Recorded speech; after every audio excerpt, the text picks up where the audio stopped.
Hi everyone, Dr. Beth here, and welcome to another episode of The More You Know.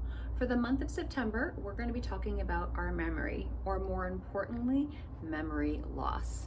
So dementia can be very concerning, and dementia is an overall broad term that's used to describe memory loss. Now, the most common type of memory loss is Alzheimer's, so that's what we're going to focus on this month. And Alzheimer's is the most common form of dementia, and it affects more than 6 million Americans.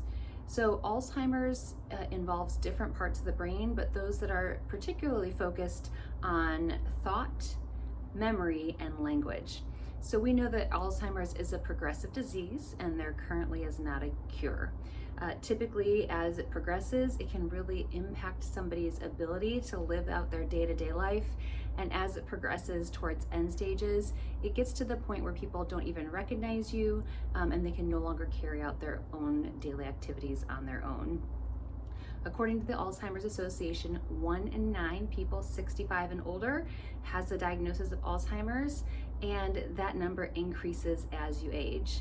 The biggest concern that we're facing as a healthcare system is that the need of caregivers is going to grow by 1.2 million people from 2020 to 2030. So we're already on our way there, and that we're going to see the hugest gap in staffing, in workers available to be out there taking care of loved ones with Alzheimer's. So the best approach is to try to avoid developing it in the first place.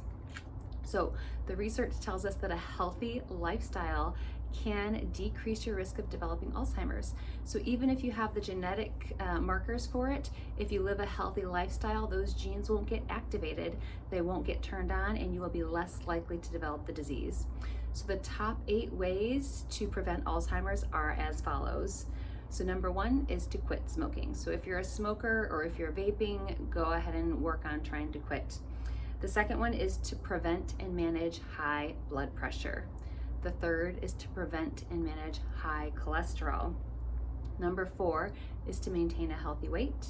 Number 5 is to make sure that you get enough sleep. Sleep plays a huge role in brain health, and if you don't have good sleep habits, this one can really get you. The next one is to stay engaged. So that's getting out and about in the community, staying involved, volunteering, doing activities that are social, and trying to keep that brain engaged, learning a new hobby, learning to speak a new language. Any of those things would qualify. The next one is to manage your blood sugars, making sure that if you're pre-diabetic or diabetic, you're really paying close attention to those sugars. As we'll find out later, sugar is really sensitive to the brain and can cause a lot of damage.